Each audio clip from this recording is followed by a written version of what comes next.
हैं अभिसार शर्मा। आजाद भारत के इतिहास में ऐसी कोई पॉलिटिकल पार्टी नहीं होगी जो महामारी के बीच में चुनावी प्रचार शुरू कर दे। जी हां, ये अतिशयोक्ति नहीं है और मैं बढ़ा चढ़ाकर ये बात नहीं कह रहा हूं। और आजाद भारत ही क्या, दुनिया में कोई ऐसी पॉलिटिकल पार्टी नहीं होगी जो महामारी के बीच में अपना चुनावी प्रचार करे। और वो पॉलिटिकल पार्टी कौन है? वो पॉलिटिकल पार्टी है भारतीय जनता पार्टी। आपके सामने देश की वित्त मंत्री निर्मला सीतारमण, इन्होंने क्या ट्वीट किया है? टाइम्स नाउ का एक सर्वे आया है जिसमें प्रधानमंत्री की लोकप्रियता 8% बढ़ गई है 23 मई की तुलना में, अप्रैल की तुलना में, जब प्रधानमंत्री चुनाव लड़ रहे थे लोकसभा का। क्या कहती है Nirmala Sitharaman? PMO leads India's fight against coronavirus from the front. His popularity is over 70%, finds survey by Times Now. Shows people's confidence in the leadership of Narendra Modi during extraordinary times caused by pandemic. जी हां, मैं पूछना चाहता हूं वित्त मंत्री निर्मला सीतारमण से, निर्मला जी, आपकी priority क्या होनी चाहिए? क्योंकि आपने तो वादा किया था ना कि हम 5 ट्रिलियन इकोनॉमी बन जाएंगे साल 2024 तक, और उसके लिए आपकी फोकस, आपका जोर क्या होना चाहिए कि हमारा जो ग्रोथ रेट है वो 8% से बढ़े। अब वो 8% तो आप हासिल कर नहीं पा रही हैं। आप किस 8% की बात कर रही हैं? ये टाइम्स नाउ का सर्वे जिसमें प्रधानमंत्री की जो लोकप्रियता है वो 8% बढ़ गई है। वो 8% ना सही तो यही 8% सही। जी, प्राथमिकताएं देखिए साहब, मानो इस वक्त महामारी नहीं है, चुनाव प्रचार चल रहा है। और टाइम्स नाउ के सर्वे की क्या हकीकत है मैं आपको कुछ देर में बताने वाला हूं। देखिए, जेपी नड्डा, बीजेपी के अध्यक्ष, Honorable Prime Minister Narendra Modi is leaving no stone unturned to protect and support the citizens in difficult times. His leadership in this fight against COVID-19 is being lauded globally. A majority of Indians have shown faith in his handling of the crisis in the nationwide survey. जी हां, देश भर में सर्वे हुआ है, इसमें प्रधानमंत्री की लोकप्रियता पर मोहर लगाई गई है। टाइम्स नाउ के फिर सर्वे का जिक्र, और देखिए भारतीय जनता पार्टी ने भी उस सर्वे का पूरा जिक्र किया है कि 8% बढ़ गई है प्रधानमंत्री की लोकप्रियता। अब मैं आपको बताता हूं हकीकत इस सर्वे की क्या है। आपके सामने कम से कम, ज्यादा से ज्यादा 600 लोगों से बात की गई इस सर्वे के लिए। इस देश की आबादी 130 करोड़ है। चलिए आप 1 करोड़ भी पहुंच जाते तो बात समझ आती। 600 लोगों से बात की गई है और खुद यह सर्वे बता रहा है, online survey of 100 respondents from each metro, 100 लोग हर मेट्रो से। All respondents are English TV news viewers. सभी जो सर्वे जिनसे किया गया, जिनसे बातचीत की गई, वो अंग्रेजी न्यूज चैनल्स देखने वाले लोग थे और टाइम्स नाउ के दर्शक थे। मैं आपको एक चीज बताना चाहता हूं दोस्तों, आप सब जानते हैं कि जिस चैनल की इस वक्त हम बात कर रहे हैं, टाइम्स नाउ, उसने पिछले कुछ अरसे से इस सरकार के समर्थन में जबरदस्त प्रोपेगेंडा चलाया है। अब आप इसके दर्शकों से क्या उम्मीद कर सकते हैं कि वो किस तरह की बात करेंगे? मैं कहता हूं सवाल यह है ही नहीं। मैं कहता हूं प्रधानमंत्री की 8% नहीं 20% लोकप्रियता बढ़ गई है। मुद्दा वो नहीं है, मुद्दा है वो संवेदनहीनता। महामारी का हम सामना कर रहे हैं और इस वक्त आप प्रधानमंत्री की लोकप्रियता पेश कर रहे हैं। यह है इस चैनल की प्राथमिकता। चैनल भूल जाइए, मैं कह रहा हूं यह चैनल और ये जो सर्वे जो पूरी तरह से अवैज्ञानिक है, वो सर्वे जिसमें कुल मिलाकर 600 लोगों से बात नहीं की गई होगी, उसका हवाला देके तुम कह रहे हैं कि प्रधानमंत्री की लोकप्रियता बढ़ रही है। और जेपी नड्डा साहब कह रहे हैं कि लोगों के दर्द को समझ रहे हैं प्रधानमंत्री नरेंद्र मोदी। कुछ तस्वीरें देखिए अपने स्क्रीन पर, किस तरह से एक मां अपने बच्चे को गोदी में लिए चल रही है। यह गर्भवती महिला जो ठहर गई, आगे नहीं बढ़ पा रही है क्योंकि ना उसके पास पैसा है, ना उसके पास वाहन है। भूल गए औरंगाबाद में क्या हुआ था? 15 लोग पटरी पर लेटे हुए थे और उनके ऊपर से गाड़ी निकल गई थी क्योंकि आपने सिर्फ 4 घंटे का वक्त दिया था जब आपने लॉकडाउन की घोषणा की थी।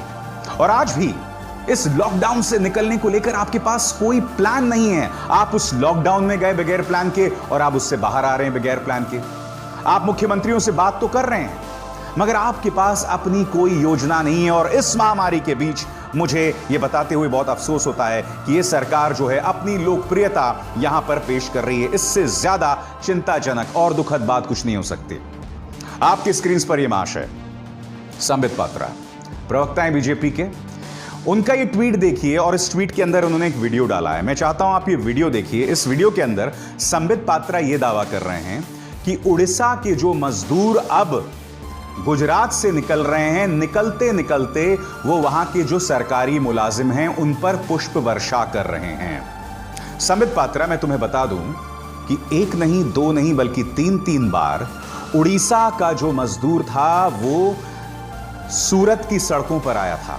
वो लगातार ये शिकायत कर रहा था कि किस तरह से प्रशासन उसका रत्ती भर भी ख्याल नहीं रख रही। और आपको शर्म आनी चाहिए संबित, जब मैंने आपसे चुनौती आपको दी थी कि आप जो अपने न्यूज चैनल्स के जरिए, अपने ट्विटर के जरिए जहरीला संवाद फैलाते हैं, आप अहमदाबाद पहुंचते, सूरत पहुंचते और उन मजदूरों की बात करते, क्योंकि आपने पुरी से चुनाव लड़ा था। अब जनता ने आपको बाय बाय कर दिया, वो एक अलग बात है। और आज आप इस वीडियो के सहारे, आप खुद सोचिए, जो गरीब जनता वहां से जा रही है वो क्या अपने पास पुष्प रखेगी ताकि वो लोगों पर उसकी वर्षा करे? और आप कर क्या रहे हैं? ये देखिए, एक और इनका प्रोपेगेंडा बताता हूं। इन्होंने राहुल गांधी का मजाक उड़ाते हुए कहा है कि किस तरह से राहुल गांधी कंफ्यूज्ड हैं जोन्स के बारे में और उनके रंगों के बारे में। इन्होंने राहुल गांधी का अधूरा बयान पेश किया है। सबसे पहले मैं आपको बताना चाहता हूं कि संबित पात्रा अपने इस ट्वीट के जरिए राहुल गांधी के किस बयान का कितना हिस्सा पेश कर रहे हैं, देखिए। तो रेड जोन है वो एक्चुअली ग्रीन जोन है, और जो ग्रीन जोन है वो एक्चुअली रेड जोन है। अब ये हैं कांग्रेस के एक प्रवक्ता विनय कुमार दुकनिया। इन्होंने मुझे ये पूरा जो राहुल गांधी का बयान है वो भेजा है कि दरअसल राहुल गांधी का पूरा बयान क्या था। अब आप उनका पूरा बयान सुनिए। अब आप खुद फैसला कीजिए कि क्या इस बयान के लिए हमें राहुल गांधी का मजाक उड़ाना चाहिए या क्या करना चाहिए। सुनिए। तो रेड जोन है वो एक्चुअली ग्रीन जोन है, और जो ग्रीन जोन है वो एक्चुअली रेड जोन है। तो मैं आपको छोटा सा उदाहरण देता हूं। ये जो जोन्स बने हैं ये नेशनल लेवल से बने हैं। ये जोन्स स्टेट लेवल पे बनने चाहिए। हमारे स्टेट के चीफ मिनिस्टर हमें कह रहे हैं कि नेशनल लेवल पे जो रेड जोन है वो एक्चुअली ग्रीन जोन है, और जो ग्रीन जोन है वो एक्चुअली रेड जोन है। तो इंफॉर्मेशन स्टेट लेवल लीडर्स के पास है। तो जरूरी है कि जो हमारे जोन्स बन रहे हैं, छोटा सा उदाहरण दिया है, जो हमारे जोन्स बन रहे हैं वो एक्चुअली डीएम और चीफ मिनिस्टर के बेसिस पे बनने चाहिए। डीएम के पास इंफॉर्मेशन। तो देखा आपने, एक ऐसे दौर में जब हम सबको एक साथ आना चाहिए और हम सबको एक साथ लाने का कर्तव्य किसका है? केंद्र सरकार का है। वो केंद्र सरकार और उनके छुट भैये नेता क्या कर रहे हैं? पहले तो न्यूज डिबेट्स में जाकर सिवाय हिंदू मुस्लिम के कुछ नहीं करते हैं, सिवाय तबलीगी जमात पर इनके फोकस के कुछ नहीं करते हैं, जहर फैलाने के, झूठ फैलाने के ये लोग कुछ नहीं करते हैं। इस महामारी के बीच ये लोग एक सर्वे लेकर आ गए हैं और उस सर्वे का मुकाबला निर्मला सीतारमण दे रही हैं, जिनका काम है अर्थव्यवस्था को दुरुस्त करना। जेपी नड्डा कर रहे हैं, जो कि बीजेपी के अध्यक्ष हैं। सबसे रिच पॉलिटिकल पार्टी है आपकी नड्डा साहब। मैं आपसे एक सवाल पूछता हूं, क्या भारतीय जनता पार्टी ने आपके खजानों में करोड़ों रुपए हैं? क्या बीजेपी ने अपनी तरफ से पैसे दान किए? आपको चाहिए था कि अपनी जेब से, बीजेपी की जेब से 500 करोड़ इस वक्त पीएम केयर्स में ही दे देते। वो पीएम केयर्स जिस पे बहुत सारे सवाल हैं। क्या किया आपने ऐसा जेपी नड्डा साहब? मगर इस मुश्किल दौर में आप क्या कर रहे हैं? इस मुश्किल दौर के अंदर भी आप सियासत कर रहे हैं। और राहुल गांधी ने अपनी तरफ से जो मशवरे दिए हैं ना, उस पर आप गौर कीजिए। राहुल गांधी क्या कर रहे हैं? प्रेस कॉन्फ्रेंसेस भी कर रहे हैं, 2 या 3 प्रेस कॉन्फ्रेंसेस कर रहे हैं, लोगों के सवालों का जवाब दे रहे हैं। मगर प्रधानमंत्री नरेंद्र मोदी सिर्फ एक तरफा संवाद, राष्ट्र का संबोधन देते हैं, बोलिए थाली बजाओ, ताली बजाओ, मोमबत्ती जलाओ। और लॉकडाउन 3 की तो उन्होंने स्वयं घोषणा भी नहीं की, और प्रधानमंत्री ने अब तक एक भी प्रेस कॉन्फ्रेंस नहीं किया। आप ये सवाल पूछना नहीं चाहिए आपको कि प्रधानमंत्री प्रेस कॉन्फ्रेंस क्यों नहीं कर रहे हैं, राहुल गांधी ये प्रेस कॉन्फ्रेंस क्यों कर रहे हैं? राहुल गांधी एक पॉलिटिकल पार्टी के उपाध्यक्ष हैं। प्रेस कॉन्फ्रेंस करना चाहिए, प्रधानमंत्री नरेंद्र मोदी को जवाब देना चाहिए इन तमाम मुद्दों का जो इस वक्त मुंह बाहे सामने खड़े हैं कि आपकी प्लानिंग कहां है, मजदूर क्यों सड़क पर मर रहा है, आप क्यों सुविधावादी तरीके से, कुछ राज्यों की तरफ तो आपका पूरा ध्यान है, पश्चिम बंगाल पर आप हमला करते हैं, महाराष्ट्र पर आप हमला करते हैं, मगर मध्य प्रदेश को लेकर आप खामोश हैं। आप पूरी तरह से खामोश हैं गुजरात को लेकर, जहां हालात बद से बदतर हो रहे हैं, और आप इस वक्त भी सियासत कर रहे हैं। बताइए, मैं आपके सामने राहुल गांधी कुछ मशवरे पेश करना चाहूंगा जो उन्होंने दिया है, और मुझे ऐसा लगता है कि बहुत जरूरी है कि इन पर ध्यान दिया जाए। आपके स्क्रीन पर राहुल गांधी ने कुछ मशवरे दिए हैं। आय का सहयोग, सबसे गरीब 13 करोड़ परिवारों का आय का सहयोग मिले, हर परिवार को 7,500 रुपए दिए जाएं। यदि 13 करोड़ परिवारों में से प्रत्येक को कम से कम 5,000 भी दे दिए जाएं तो कुल 65,000 करोड़ की आवश्यकता है, जो जरूरी भी है और सरकार आसानी से इसे दे सकती है। फिर मनरेगा को लेकर उन्होंने कुछ मशवरे दिए, खाद्य सुरक्षा को लेकर मशवरे दिए। अब गौर कीजिए राहुल और भी क्या मशवरा दे रहे हैं यहां पर। वो कह रहे हैं अन्नदाता किसान को ताकत व मदद दी जाए। किसानों को लेकर भी राहुल यहां पर मशवरा दे रहे हैं। 8.22 करोड़ पीएम किसान खातों में 10,000 रुपए डालकर किसान को तत्काल आय सहयोग दिया जाए। दूसरा, गेहूं समेत सभी रबी फसलों को एक एक दाने की न्यूनतम समर्थन मूल्य पर खरीद सुनिश्चित हो। खाद, कीटनाशक दवाइयां और ट्रैक्टर सहित खेत बाड़ी के सभी उपकरणों पर जीएसटी फौरन खत्म किया जाए। उसी तरह से छोटे और मझोले उद्योगों को भी लेकर, बड़े उद्योगों को लेकर, दुकानदारों, प्रवासी मजदूरों, इन तमाम चीजों को लेकर राहुल गांधी यहां पर मशवरा दे रहे हैं। मगर बीजेपी क्या कर रही है? इसको लेकर वो मजाक उड़ा रही है। मैं आपको बता दूं, इस वक्त मेरे साथ कांग्रेस नेता राजीव त्यागी जुड़ चुके हैं। राजीव त्यागी, मेरा पहला सवाल आपसे यह है कि इस वक्त जब देश एक संकट का सामना कर रहा है, हम लॉकडाउन से बाहर आ रहे हैं, उसको लेकर जबरदस्त अनिश्चितता है। निर्मला सीतारमण से लेकर जेपी नड्डा, सभी प्रधानमंत्री की लोकप्रियता बढ़ रही है, उसको लेकर एक सर्वे का हवाला पेश कर रहे हैं। कांग्रेस इसे किस तरह से देखती है? देखिए विशाल जी, जो आप प्रश्न कह रहे हैं कि इस महामारी के संक्रमण के दौरान, इस समय जब पूरा देश परेशान है, परेशानी की हालत में है, कुछ टेलीविजन चैनल्स पे पोल्स दिखाए जा रहे हैं कि प्रधानमंत्री जी की लोकप्रियता बढ़ रही है, तो ये ठीक वैसे ही है कि किसी के विपत्ति काल में किसी के घाव पर नमक छिड़कना और किसी के घाव को खुरच देना बुरी तरह से। आज देश का किसान परेशान है, देश का प्रवासी मजदूर परेशान है, देश का मिडिल क्लास परेशान है कि कैसे अपने बच्चों की फीस भरेंगे, कैसे अपनी गाड़ियों की किस्त देंगे, कैसे मिडिल क्लास के लोग अपने मकानों की किस्त देंगे, कैसे वो अपना खर्चा चलाएंगे। क्योंकि जितने भी प्राइवेट ऑनर्स हैं, इवन सरकार तक, देखिए सरकार भी अपने कर्मचारियों की तनख्वाह काट रही है। क्या तो प्रधानमंत्री कहते हैं कि तनख्वाह मत काटिए, मैं अपील करता हूं, और दूसरी तरफ सरकारी कर्मचारियों को डीए काट देते हैं।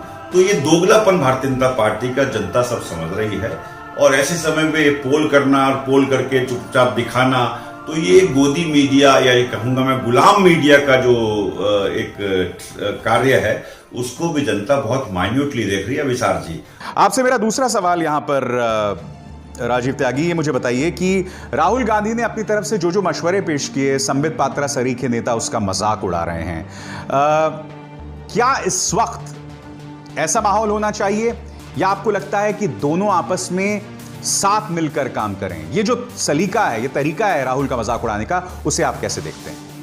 देखिए विशाल जी, आपने जो ये प्रश्न पूछा है कि राहुल गांधी जी की सलाहों का या कांग्रेस पार्टी की सलाहों का भारतीय जनता पार्टी मजाक उड़ा रही है, तो इसका स्पष्ट उत्तर ये है कि प्रवासी मजदूरों के लिए या देश के 13 करोड़ लोगों के लिए अगर कांग्रेस पार्टी, राहुल गांधी कह रही कि 7,500 रुपये उनके अकाउंट में चले जाएं, तो वो मजाक उन प्रवासी मजदूरों का भारतीय जनता पार्टी उड़ा रही है जो दिक्कत में है। देश के 8 करोड़ किसानों के अकाउंट में 5,000 रुपए चले जाएं, जो कांग्रेस डिमांड कर रही है, या श्रीमती सोनिया गांधी जी डिमांड कर रही हैं, राहुल गांधी जी डिमांड कर रहे हैं, तो ये मजाक निश्चित रूप से भारतीय जनता पार्टी देश के किसानों का उड़ा रही है। देश के मिडिल क्लास का मजाक भारतीय जनता पार्टी उड़ा रही है कि उनकी सैलरी कट हो रहा है, उनको नौकरियों से निकाला जा रहा है, वो दिक्कत की तरफ बढ़ रहे हैं। ये मजाक भारतीय जनता पार्टी निश्चित रूप से मिडिल क्लास का उड़ा रही है। और मैं तो ये कहूंगा, कांग्रेस पार्टी, श्री राहुल गांधी जी जिस तरह से बड़े बड़े इकोनॉमिस्ट, जिनको कि पूरा विश्व रिकॉग्नाइज कर रहा हो, और रघुराम राजन जी एक हमारे देश के गवर्नर रहे रिजर्व बैंक के, इसके अलावा और भी इकोनॉमिस्ट से भारतीय जनता राहुल गांधी जी बात कर रहे हैं, तो भारतीय जनता पार्टी उन इकोनॉमिस्ट का, पढ़े लिखे लोगों का मजाक उड़ा रही है जिनको पूरे विश्व में सम्मान किया जाता है। अरे कुछ नहीं करते, मनमोहन सिंह साहब से बात कर लेते प्रधानमंत्री जी। मनमोहन सिंह साहब ने हमेशा देश को राह दिखाई आर्थिक संकट के समय में, तो निश्चित रूप से ये इतना बड़ा आर्थिक संकट आता ही नहीं। तो ये थे राजीव त्यागी। मगर एक ऐसे दौर में जब भारतीय जनता पार्टी इस संकट को भी एक चुनावी प्रचार के तौर पर देख रही है, अपने विरोधी राजनीतिक दलों को टारगेट कर रही है, जो विरोधी पार्टियां जहां राज्य में सरकार है जिनकी, वहां उन्हें टारगेट कर रही है, ऐसे वक्त में आप पीएम केयर्स पर सवाल नहीं कर सकते। जी हां, वो पीएम केयर्स नंबर 1 आपकी स्क्रीन पर, इस पर सवाल नहीं किया जा सकता। नंबर 2, क्या आप जानते हैं कि पीएम केयर्स का ऑडिट सिर्फ इसके ट्रस्टीज कर सकते हैं, और वो ट्रस्टीज कौन हैं? खुद कैबिनेट के मेंबर्स, कैबिनेट के सदस्य। तीसरी बात, क्या आप जानते हैं कि पहले से ही प्रधानमंत्री नेशनल रिलीफ फंड है PMNRF, और PMNRF की सबसे अच्छी बात यह है कि जो राष्ट्रीय आपदाएं होती हैं उसको लेकर इसकी भूमिका होती है। इसमें आप जितने भी पैसे डालते हैं उसका एक एक ब्यौरा इनकी वेबसाइट पर होता है। मसलन आपके स्क्रीन पर न्यूज लॉन्ड्री की पड़ताल, यहां पर उन्होंने बताया है कि 3,800 करोड़ रुपए दिसंबर 2019 में इस अकाउंट में थे। तो पारदर्शिता भी है, मगर पीएम केयर्स को लेकर कोई पारदर्शिता नहीं है। क्या यह सवाल नहीं उठना चाहिए? क्योंकि यह सवाल तो किसी और ने नहीं बल्कि प्रधानमंत्री नरेंद्र मोदी ने भी उठाया था कि केंद्र सरकार की जितनी भी योजनाएं होती हैं उसमें RTI लागू होना चाहिए, जनता को पता होना चाहिए उसका पैसा कहां कहां गया। विपक्ष में प्रधानमंत्री ने क्या कहा था, आप खुद सुनिए। क्या भारत के नागरिक को दिल्ली सरकार के खजाने का खर्च कहां होता है वो जानने का अधिकार है? अगर देश के नागरिक को जानने का अधिकार है, और अगर वो कोई पूछे कि भारत सरकार की तिजोरी के पैसे कहां खर्च किए गए, वो गुनाह है? क्या ये पूछना सही है? राइट टू इंफॉर्मेशन, हमने लोकतंत्र को मजबूत बनाया है, तो आपको जानकारी देनी चाहिए कि नहीं देनी चाहिए? अब आप बताइए मोदी जी, क्या आपको नहीं लगता जो बात आपने विपक्ष में कही थी, अब यही बात जब आप सत्ता पक्ष में हैं आपके पीएम केयर्स पर भी ये लागू होनी चाहिए? आप जानते हैं मुझे क्या लगता है? मुझे ऐसा लगता है कि पीएम केयर्स सिर्फ इसलिए लाया गया है ताकि ये सरकार ये जतलाना चाहती है कि संकट की इस घड़ी में हम कुछ कर रहे हैं।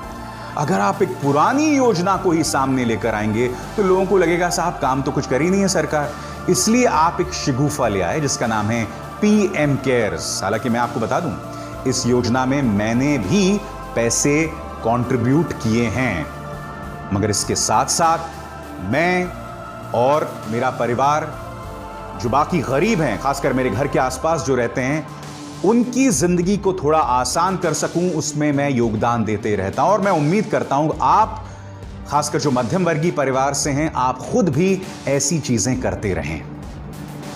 इसलिए बहुत जरूरी है कि पीएम केयर्स में पारदर्शिता हो, और पारदर्शिता तो कहीं नहीं है। पिछले हफ्ते अचानक गृह मंत्री अमित शाह जो हैं वो अवतरित हुए। कैसे अवतरित हुए? उन्होंने अपने ट्विटर अकाउंट पर एक संदेश दिया, इसमें जबरदस्त कटाक्ष था कि कुछ लोग मेरे मरने की दुआएं कर रहे हैं। मैं बता दूं कि मैं पूरी तरह से स्वस्थ हूं और ये लोग जो मर्जी कहते रहें, मुझे कुछ नहीं होगा। कुछ लोगों ने अफवाह भी फैलाई, मैं उन्हें माफ करता हूं, उनका मुझ पर कोई असर नहीं पड़ता। इसको लेकर खुद जेपी नड्डा भी सामने उभर कर आ गए।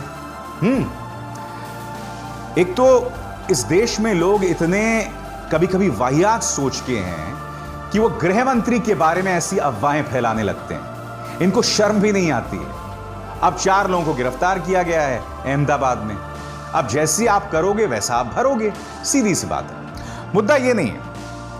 मुद्दा क्या, मैं आपको बताता हूं। मुद्दा ये है कि आप जानते हैं कि अमित शाह दिल्ली चुनावों में कितने सक्रिय थे, याद है आपको? बाबरपुर में बटन दबाओ करंट शाहीन बाग में लगेगा। चुनाव जब आते हैं तो अमित शाह बहुत सक्रिय थे, मगर जैसे ही दिल्ली में दंगे हुए अमित शाह गायब हो गए। जमीन पर कौन दिखाई दिया? यह शख्स देश के राष्ट्रीय सुरक्षा सलाहकार अजीत डोभाल गायब थे। फिर अचानक अवतरित हुए संसद के अंदर इस मुद्दे पर बयान देने, जिसमें उन्होंने अधूरा सच आपके सामने पेश किया। अब इस पूरे प्रकरण के दौरान वो कभी नहीं दिखाई दिए, और जब उनसे सवाल किए जाते रहे कि आप हैं कहां, मेरे जैसे पत्रकार जब सवाल करते रहे, तो क्या आप जानते हैं अभी हाल ही में 3 पत्रकारों पर एफआईआर दर्ज किया गया है, जो लोग दंगा भड़काने का जिन पर आरोप है। उनमें से एक पत्रकार ने एक दूसरे पत्रकार से सवाल पूछा, वो पत्रकार जो ये सवाल पूछ रहा था कि अमित शाह कहां हैं, उन्होंने दोबारा पलट के उससे बोला कि अरे अमित शाह तो अपना काम बखूबी कर रहे हैं, आपको किसने हक किया अमित शाह से सवाल करने का। अगर ये बात भारतीय जनता पार्टी का कोई नेता कहता तो बात समझ आती, मगर अब इस तरह के पत्रकार जो है ना, वही प्रवक्ता बन गए हैं होम मिनिस्टर के, भारतीय जनता पार्टी के। मगर ये बात आपसे छुपी तो है नहीं, ये तो हकीकत हो गई है। हमारे मुख्य धारा का मीडिया पिछलग्गू बन गया है सत्तारूढ़ भारतीय जनता पार्टी का। तो बहुत अच्छी बात है अमित जी कि आपने अपने स्वास्थ्य को लेकर जो एक भ्रांति थी, अफवाह थी, उसको क्लियर किया। मगर ऐसे मौकों पर कृपया गायब मत हो जाएं, और जो लोग आपसे सवाल करते हैं कि आप थे कहां, वो बहुत ही वाजिब सवाल हैं। शर्मा को इजाजत दीजिए। मेरी आप सबसे अपील कि न सिर्फ इस कार्यक्रम को लाइक और शेयर करें, बल्कि वो बेल आइकन जो है ना, उसे जरूर दबाएं, ताकि जैसे ही मैं कोई शो करूं सीधे आपके मोबाइल फोन्स तक पहुंच जाए। अब इसार शर्मा को दीजिए इजाजत। नमस्कार।